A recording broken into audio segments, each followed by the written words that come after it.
नमस्कार आप सभी को। आज राहु की सीरीज जो चल रही है कि प्रत्येक भाव में राहु क्या प्रारब्ध का भोग दिखाते हैं, क्या कर्स दिखाते हैं। तो आज हम बात करने वाले हैं कि प्रथम भाव में जब राहु रहते हैं तो क्या होता है। पाराशर ऋषि के अनुसार प्रथम भाव का जो राहु होता है उसे चंडाल कहा गया है। मतलब वो राहु जो है वो चंडाल कर्म करने वाला जातक होता है। अब इसे थोड़ा सा विच्छेद करके समझते हैं। चंडाल, भूत, प्रेत, पिशाच, ये सब इतर योनियां जो हैं, इसका अर्थ ये है क्या कि मतलब जो हम टीवी सीरियल्स में या मूवीज में, फैंटेसी में, कल्ट में जो देखते हैं, जो ड्राइंग्स देखते हैं, जो स्केचेस देखते हैं, क्या उस प्रकार की इनका वर्णन होता है। तो इसका वर्णन आपको गरुड़ पुराण में बहुत अच्छे से मिलेगा। गरुड़ पुराण में अगर आप श्रीमद् भागवत पुराण पढ़ते हैं तो भी आपको काफी कुछ बहुत अच्छी डिटेलिंग से इसमें मिलेंगी। और अलग अलग जो पौराणिक कथाएं हैं जो हिस्ट्री होकर गई है, उसमें भी आपको इन सब के वर्णन समझ में आएंगे कि ये किस प्रकार से काम करते हैं। तो एक व्यक्ति के साथ में, मनुष्य के साथ में, मनुष्य मानवीय गुण के साथ में चलता है ना। मानवीय गुणों के साथ में जब दैत्य गुण संलग्न हो जाते हैं, अब किसी के साथ में दैत्य गुण संलग्न हो सकते हैं, किसी के साथ में यक्ष गुण संलग्न हो सकते हैं, अब डिपेंड करता है कि जातक कौन से लोक से आया हुआ है। जो गत जन्म के चक्र को जब समझते हैं हम, जनरली जब मैं कंसल्टेशंस करती हूँ तो मैं गत जन्म का चक्र देखती हूँ। तो जब मैं गत जन्म को डिकोड करती हूँ, गत जन्म को जब चक्र देखा जाता है तो उसमें हमें बीज समझ में आता है, और वो बीज कहाँ से आया हुआ है वो चीज समझ में आती है। तो जो राहु है चंडाल के रूप में जो स्थित है, उसे समझने के लिए वो ऑल द टाइम काम नहीं कर रहा है। पाराशर ऋषि कहते हैं कि प्रथम भाव का जो राहु है वो चंडाल है ना। अब चंडाल जो है, इसका अर्थ है कि व्यक्ति जो है उसके कर्म, या प्रथम भाव क्या है, आपकी इंटेलिजेंस है, आपकी बुद्धिमत्ता है, आपकी प्रकृति है। और व्यक्ति की जहां जहां वो बुद्धिमत्ता यूज करता है, इंटेलिजेंस यूज करता है, या जहां जहां बुद्धि का उपयोग करके कोई काम करना है, तो वहां पे वो चंडाल जो है वो वृत्ति सामने आती है। अब सबसे पहले तो समझना पड़ेगा कि चंडाल जो है वो क्या है ना। तो अब इसके लिए आप समझिए कि जैसे स्मशान घाट पे जो चिताएं रचते हैं, है ना, जो चिताओं को तैयार करते हैं, लकड़ियां लगाते हैं, वो चिता पूरी तरह से सजाई जाती है, उसके ऊपर फिर शव को लिटाया जाता है। तो ये जो पूरा कर्म बंधन है ना, ये पूरा जो कर्म है, ये कर्मकांड किसका होता है। तो ये उस समाज से बिलोंग करता है जिसे डोम कहा जाता है, डोम समाज, राइट। और इस कर्म को चंडाली कर्म कहा जाता है, चांडाली कर्म कहा जाता है। क्यों? चांडाली कर्म जो होता है उसे समझने के लिए आपको उनकी वृत्ति समझनी पड़ेगी। अगर कोई व्यक्ति सुबह से लेकर शाम तक, सूर्योदय से लेकर सूर्यास्त तक अगर चिताओं को रच रहा है, शवों को तैयार कर रहा है, सब वही दिन भर वही लगा रहता है, तो आप देखिए उसके सामने वो मनुष्य, मतलब जो नॉर्मल पूरी सृष्टि है, जहाँ मनुष्य जीवन जो है, उसके सामने हमेशा जलता हुआ दिखाई देता है, अंत दिखाई देता है। तो ऐसे में उस व्यक्ति की जो इमोशंस हैं, कर्म कौन कर रहा है, मनुष्य कर रहा है, परंतु उसका इमोशन क्या है, यहाँ पर किल हो जाता है, पूरी तरह से मर जाता है, या वो इमोशन हार्टलेस हो जाते हैं। तो उनकी जो विचारधारा है, आप इमेजिन करिएगा कि जब सूर्यास्त होने के बाद में, या मणिकर्णिका घाट पे तो सूर्यास्त होने के बाद भी ऐसा नहीं है कि चिताएं नहीं जलती हैं। जो वहां शमशान होते हैं वहां पर तो चिताएं 24/7 जलती हैं, और महाशमशान के अपना एक अलग महत्व है।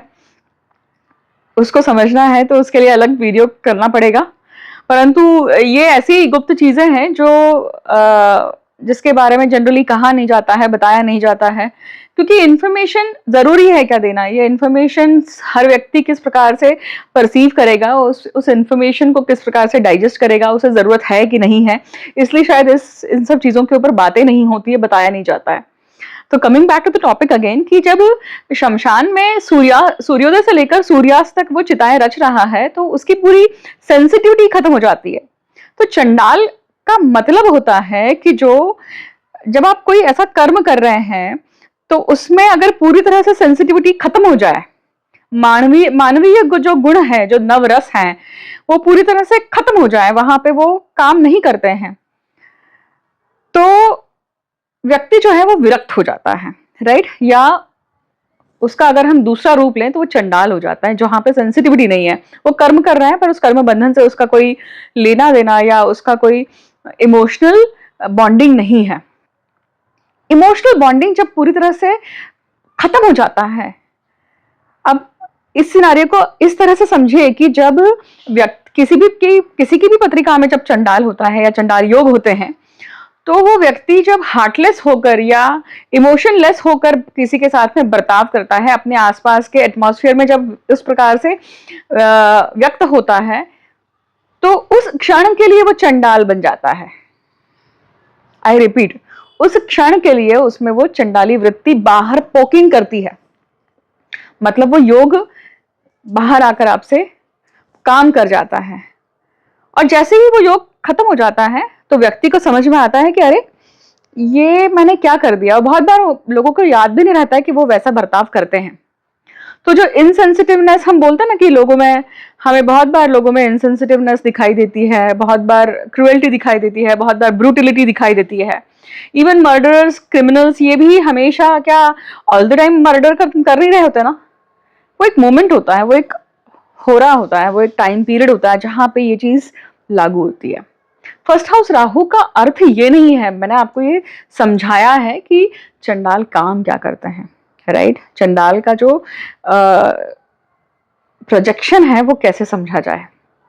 अब पहले भाव का राहु, उसकी कर्स क्या है, तो चंडाल वृत्ति, राइट। मतलब व्यक्ति ने गत जन्म में अपनी डिजायर को लेकर ही काम किया है, केवल अपनी डिजायर को लेकर काम किया है, और ऐसा कर्म किया है जहां पे उसने झूठ बोला है, जो कंटिन्यू होता है इस जीवन में भी। मतलब इस जीवन में भी व्यक्ति जो है वो क्या कर रहा है, झूठ बोल रहा है।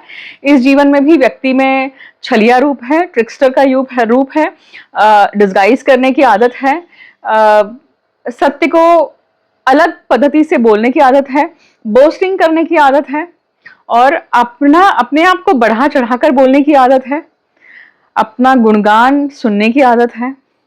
तो ये पहले भाव का राहु जो है ना, वो झूठ बोलने वाला व्यक्ति होता है, या उसमें झूठ बोलने की एक लत होती है या फितरत होती है, जो मैंने द्वितीय भाव के राहु के लिए भी कहा है कि वाणी के स्थान पे है वो। परंतु पहले भाव के राहु में फर्क इतना पड़ता है कि वो इंटेलिजेंस जो है ना, वो गत जन्म से आपने चांडालिक कर्म किया है, तो चांडालिक कर्म क्या है, उसके लिए तो पत्रिका ही देखनी पड़ती है कि ऐसा कौन सा चांडालिक कर्म किया आपने, ऐसा कौन से कर्म के कारण पहले भाव का राहु आपकी पत्रिका में आया। और जब पहले भाव का राहु आया तो अर्थात सातवें भाव में क्या है, केतु है। मतलब सप्तम भाव में केतु है, तो केतु का अर्थ ही होता है कि व्यक्ति जो है उसने क्या करना चाहिए, उसका केतु जहां भी बैठते हैं बोलते हैं कि भाई इसका मुंह छोड़ दो तुम। तो सप्तम भाव में बैठे हैं, तो वो सप्तम भाव मतलब या तो व्यवसाय का, बिजनेस का, या फिर पार्टनर का, स्पाउस का, या मल्टीपल रिलेशनशिप का मोह छोड़ो। जबकि जिनके प्रथम भाव में राहु होता है उसके जीवन में मल्टीपल पार्टनरशिप, वासनाओं की विकृति कहिए, या वासना को लेकर व्यक्ति जो है अलग अलग पद्धति से एक्सप्लोर करते रहता है।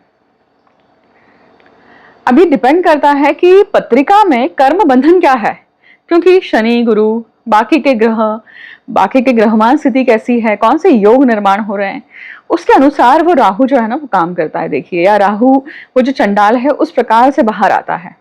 तो सर्वप्रथम अगर आपको समझना है कि ये राहु अगर उच्च का है, मान लीजिए जैसे वृषभ राशि का है या मिथुन राशि का है, वृषभ राशि का है तो ये वाणी को लेकर है, कुटुंब को लेकर उसने चंडाल कर्म किया हुआ है, उसका जो कर्स है वो कुटुंब से जुड़ी हुई है। परंतु अगर मिथुन राशि का वो राहु है तो मिथुन को मैथुन कहा है, प्रथम काम भाव है वो। हालांकि काम भाव या काम कर्म जो है ना वो द्वितीय से मतलब वृषभ राशि से भी कनेक्टेड होता है, जहां पे मैंने दूसरे वीडियोस में भी इस चीज को लेकर कहा है कि जब ओरल सेक्स की बात आती है तभी ये दोनों राहु बहुत स्ट्रांगली काम करते हैं और व्यक्ति का चित्त जो है वो उस तरफ बहुत ज्यादा रहता है या उस चीज में अटका हुआ रहता है व्यक्ति। अब उस चीज की विकृति भी हो सकती है और उस चीज का एक एक्सट्रीम फायदा भी व्यक्ति को मिल सकता है। अगर मान लीजिए कि उस काम भावना से या उस काम शक्ति को वो सही प्रकार से पॉजिटिवली यूज करता है, उसमें विकृति नहीं रहती, विकृति न रहकर उसमें कंस्ट्रक्टिव चीजें रहती हैं, तो वो व्यक्ति बहुत उच्च पद पर बहुत सारे अपने ऑब्जेक्टिव्स को हासिल कर सकता है। मतलब अगर उस तरफ उसका चित्त चला जाए या उस तरफ से उसका चित्त हट जाए तो वो व्यक्ति कुछ का कुछ कर सकता है। अब यहाँ पे ये राहु जो है ये प्रथम भाव का राहु मतलब मिथुन राशि का राहु मैथुन को लेकर ये भी बताया मैंने आपको, राइट। और मिथुन राशि में ये राहु है या मतलब उच्च का राहु है, तो उस उच्च के राहु में सारी चीजें कैसी हैं, लैविशनेस को लेकर है, सब कुछ चाहिए, ग्रीड है, चीजों को प्राप्त करने की, हासिल करने की ग्रीड है। क्योंकि राहु का एकमेव क्या था, ध्येय था कि मुझे अमृतत्व प्राप्त करना है। अब वो अमृतत्व आपके जीवन में कौन सा था, गत जन्मों के चक्र से आपको कौन सा अमृत प्राप्त करना था, तो वो इसको डिकोडिंग कहते हैं। सच कहूं तो कि जब हम स्वर भानु की कथा देखते हैं तो उसमें उसने अमृत के पीछे वो भागा है, तो मनुष्य के जीवन में वो कौन सा अमृत है जिसको लेकर मनुष्य दौड़ते रहता है, उसको प्राप्त करने के लिए जाते रहता है, ये पत्रिका को पूर्ण रूप से देखने के बाद ही समझ में आता है, याद रखिएगा। अब यही राहु अगर नीच का हो जाए तो वृश्चिक राशि में नीच का हो रहा है। वृश्चिक राशि क्या है, तंत्र मंत्र गूढ़ विद्या की है और गुप्त बुद्धि की है, पैतृक संपत्ति की है। तो ऑब्वियसली इन सब चीजों को लेकर कहीं ना कहीं तंत्र मंत्र, जादू टोना टोटका ये सब किया हुआ है, गत जन्म में तंत्र किया हुआ है। तो वृश्चिक राशि के राहु को एक्सट्रीम लेवल का एक ऑकल्ट में इंटरेस्ट होता है, या तो एकदम एक्सट्रीम पॉइंट्स होते हैं, या तो बहुत डरता है व्यक्ति तंत्र से, या फिर तंत्र में पूरी तरह से घुसने की इच्छा होती है या पूरी तरह से समझने की इच्छा होती है व्यक्ति को। अब वृश्चिक ये बहुत बड़ा टॉपिक है सच कहूं तो, क्योंकि इसी के ऊपर सिर्फ वृश्चिक राशि के राहु पर अगर बात की जाए तो एक लेक्चर हो जाएगा, एक घंटे का 2 घंटे का मिनिमम लेक्चर हो जाएगा, क्योंकि इसमें इतने पहलू हैं, इसमें इतने वैरायटी है या कर्म बंधन को समझने के लिए है कि अनेकों पत्रिकाओं में वो वृश्चिक राशि का राहु होकर वो कर्म बंधन क्या है, पितरों से है, प्रॉपर्टी से है, लक्ष्मी से है, किससे संबंधित है, सेक्स से है, व्यवसाय से है, क्या है, राइट। क्योंकि व्यक्ति कुछ भी अपनी गुप्त बुद्धि यूज करता है तो किसी न किसी चीज की प्राप्ति के लिए कर रहा है, राइट। तो यहाँ पे अगर वृश्चिक राशि का राहु है तो वहां पे उसने गत जन्म में तांत्रिक क्रिया या इन सब चीजों को लेकर क्या किया है, कहीं ना कहीं गलत कर्म बंधन किया है। मैं इसके ऊपर डिटेल में शायद वृश्चिक राशि के मतलब जब अष्टम भाव का राहु आएगा तब मैं बात करूंगी। अब यही राहु बाकी सब राशियों में जब राहु होते हैं वो उस प्रकार से उस पद्धति से काम करेंगे, परंतु पहले भाव का राहु अगर मेनली इस तरह का है तो आप ये कर्म बंधन जरूर देखेंगे व्यक्ति के जीवन में। आपके पत्रिका में अगर पहले भाव का राहु है और आप अगर अपना कर्म बंधन समझना चाहते हैं तो उसके लिए आपको निश्चित ही पत्रिका दिखानी होगी, डिटेल में समझना होगा कि गत जन्म का चक्र कैसे, गत जन्म का चक्र क्या है, और उस चक्र को समझने के लिए आप जो गत जन्म के चक्र को देखने वाले साधक होते हैं, मैं गत जन्म के चक्र को देखने वाली साधक हूं, तो मैं पत्रिका को पास्ट लाइफ को डिकोड करती हूँ। तो वो कर्म बंधन में कर्म बंधन डिकोड कैसे किया जाता है, कैसे समझा जाता है, ये मैं देखती हूँ उसमें। तो आप इसके लिए आ सकते हैं निश्चित ही, परंतु एक बात याद रखिएगा, अगर आप सीरियस हैं, उस चीज को सच में समझना चाहते हैं, खेल नहीं है ये, अब ज्योतिष को अब्यूज ना करिएगा। अगर आप सीरियस हैं इस चीज को समझने के लिए, आप उस लेवल की अंडरस्टैंडिंग रखते हैं कि जो आपको चीजें बताई जाएगी उसे समझने के लिए, उसे आत्मसात करने के लिए अगर आप रेडी हैं तो ही आइएगा।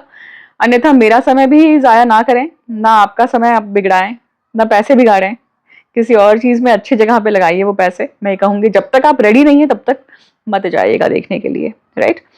So this is first house Rahu. और भी बहुत सारी बातें बोली जा सकती हैं, परंतु अभी इस समय इस मुहूर्त में जितनी चीजें नियति के आदेश से जो भी सामने आ रही हैं मैं आपके सामने रख रही हूँ। That's it. सो अगले वीडियो में मिलती हूँ आपसे। राहु का नेक्स्ट अष्टम स्थान या भाग्य स्थान जो भी होगा आपके सामने वीडियो लेकर जल्दी हाजिर होती हूँ। थैंक यू सो मच मुझे अंत तक सुनने के लिए। अगर आपको वीडियो अच्छा लगता है, रिलेट होता है, ये ज्ञान मेरा नहीं है, ये ज्ञान ऋषि मुनियों का है, तो अगर धन्यवाद देना है तो उन्हें दीजिए, श्रेय देना है तो उन्हें दीजिए। और जल्द ही मिलती हूँ आपसे नेक्स्ट वीडियो में। Thank you so much for listening me patiently. Her her Mahadev.